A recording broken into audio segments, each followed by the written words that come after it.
kelihatan banget dia tuh baru ngelanjutin ke side skirtnya, gimana ketemu sama fender belakangnya. Jadi kalau sore-sore bisa kelihatan bayangannya gelombang apa enggak. Orang gue bisa ngaca kok di mobil yang hijau itu, benar-benar ngaca dengan bayangan pohon palem yang kayak di foto aja kita ngelihat, saking permukaannya itu benar-benar mulus gitu. Dan mulusnya bukannya flat ya, rata, bulat, padahal bulat, tapi kok serapi itu pengerjaannya gitu.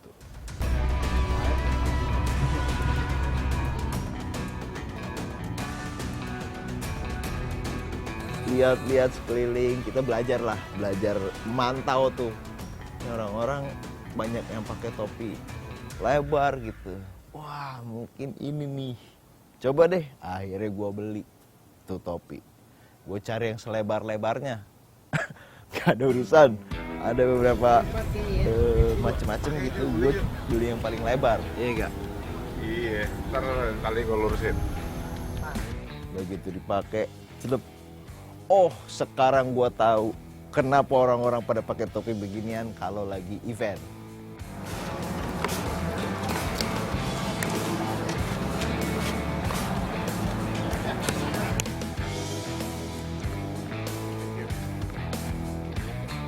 Dek, ternyata bukan harus ditutupin kepalanya sih sebenarnya kalau mataharinya kayak gitu.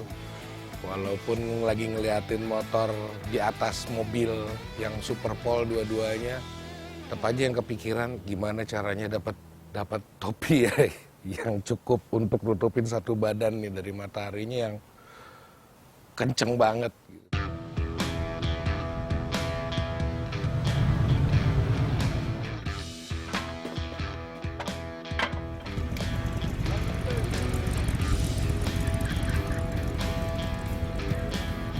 Ada, gue lihat ini air filter sebenarnya jarang sih gitu.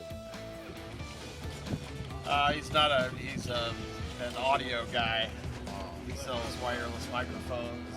Ini ori apa enggak gitu loh, kok kayak baru gitu. Dan ternyata itu udah reproduksian gitu loh dari yang parts asli yang cukup rare di recast lagi, dicor lagi dari cetakan itu, jadi dicetak banyak lagi lah.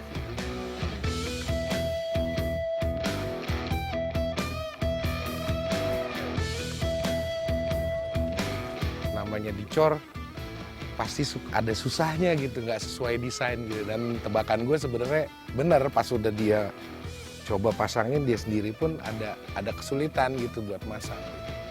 Tapi ya gue selalu seneng lihat parts-parts kayak gitu tuh, buat gue tuh inspirasi banget gitu. Lalu mungkin karena gue keracunan majalah Hot Rod-nya terlalu dini.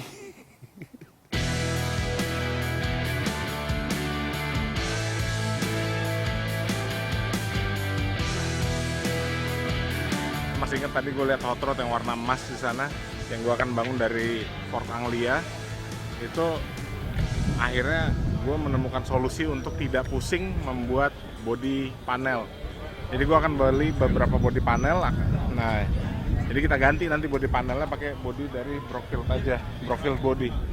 Kita lihat ya bodinya ya, bodinya. Sasisnya akan pakai sasis asli, tapi bodinya akan kita pakai bodinya Brockfield. Jadi mesin sama itu kita coba pertahankan, cuma bodinya kita ganti semua.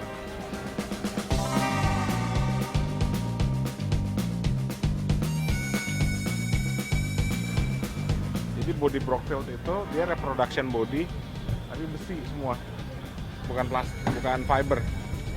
Karena kalau pakai fiber menurut gue agak kurang hot rod gitu. Karena kalau hot rod yang asli kan besi.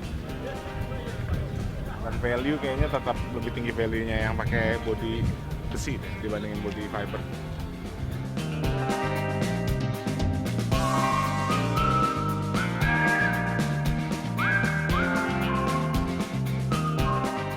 Ya di swap meet kita akan ketemu orang-orang yang emang antara emang yang cari barang atau orang yang mau lihat-lihat. niatnya lihat-lihat, akhirnya malah belanja. Contohnya ya teman kita Juju. Gitu.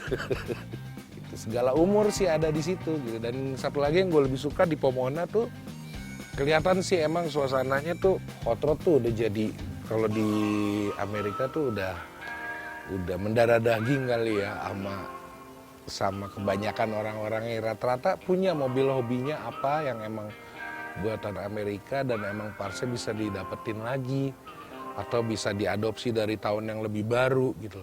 Jadi mobil tuanya tuh yang sebenarnya mobil tua banget gitu yang kayaknya udah tahun 40-an, 30-an kok masih jalan gitu.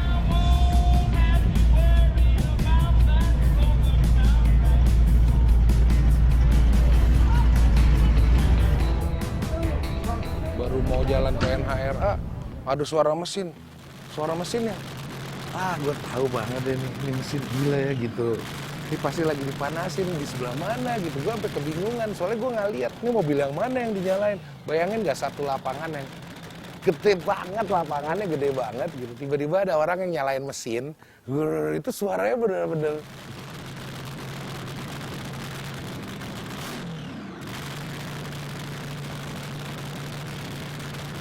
Terus gue sampai, wah besok kesini lagi nggak ya gitu. Gue pengen banget harus kesini lagi, gue pengen denger lagi mesin mobil itu.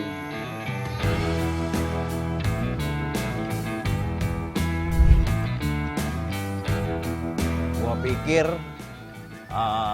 udah nih si LA Roadster Show dan Swap and Swap Meet itu udah menjadi kepecahan hari ini gitu. Ternyata masih berlanjut. Kebetulan di itinerary memang ada tuh kita mau mampir ke Museum NHRA. Begitu masuk, buset, gila.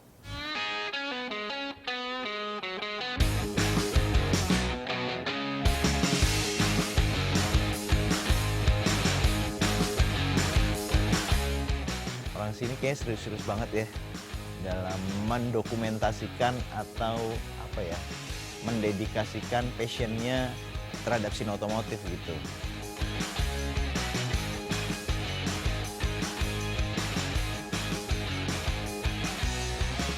Karena di museum itu bener-bener yang kayak historicalnya dari awal sampai sepanjang masa tuh ada di situ gitu. Jadi kita bisa dengan masuk ke museum itu kita juga jadi bisa belajar drag racing, balap scene di Amerika. Nah, kita udah sampai di NHRA Museum. NHRA Museum itu tempat balap yang Amerika disimpan di sini. Terus ini ada tulisannya mobil yang dibuat sama Henry Ford yang sekarang banyak dipakai jadi hot rod. Ini dari mobil standarnya. Boleh gua bilang gue jadi nambah pengetahuan sih.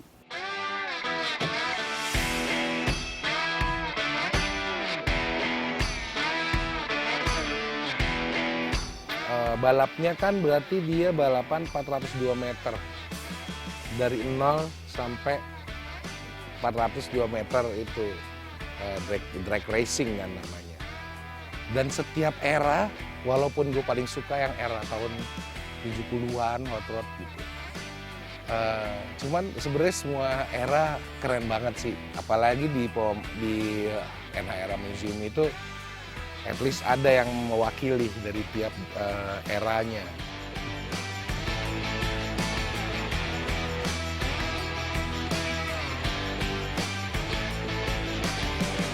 Arsipnya tuh tersimpan dengan benar gitu loh. Dan masih ada semua barangnya gitu. Karena kayaknya emang udah jadi budayanya untuk penggemar emang hot rod itu yang emang koleksinya dijaga atau masih kalau emang ada yang bersejarah tuh dibangun ulang lagi sama mereka gitu loh. Makanya salah satunya yang gue seneng lihat vintage dragsternya, mobil-mobil balap yang era-era tahun 70-an, 80-an dikeluarin lagi tuh 70-an, 80-an. Puas banget sih ngelihat yang bener-bener mobil-mobilnya yang pada era itu gitu.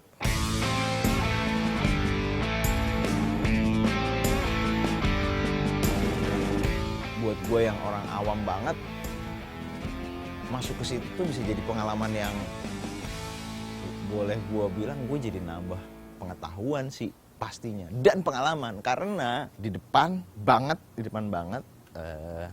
itu langsung tiba-tiba ada funny car, mobil drag race funny car punya John Force, itu yang di cut out gitu, yang kalau kayak mesin-mesin kan suka dibelah tuh buat nunjukin mekanisme kerjanya gitu. Nah, ini ada mobil funny car dibelah setengah gitu, supaya orang bisa duduk di dalam, ngerasain duduk di kokpitnya mobil drag race, mobil funny car gitu. Ya tak saya sia-siakan lah kesempatan itu, karena pengen tahu juga rasanya gimana sih duduk di dalam funny car itu. Begitu duduk, gila. Ya udah, kokpitnya udah bener-bener buat si pebalap doang. Pandangan lurus ke depan, setirnya di sini, duduknya gitu tuh. Bener-bener ya udah segini doang, sisanya roll bar semua. Jadi lagi-lagi tuh mungkin juga biar orang yang akhirnya duduk ngerasain di dalam mobil itu kayak gue contohnya, bisa yakin bahwa emang aman sih ini mobil.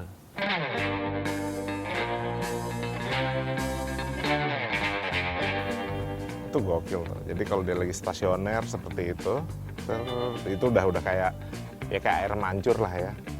Udah kayak air mancur kecil. Begitu dinyalain, begitu dia benar-benar start atau go di red light-nya pada saat dia start, itu udah kayak air disiram segelas kali ya.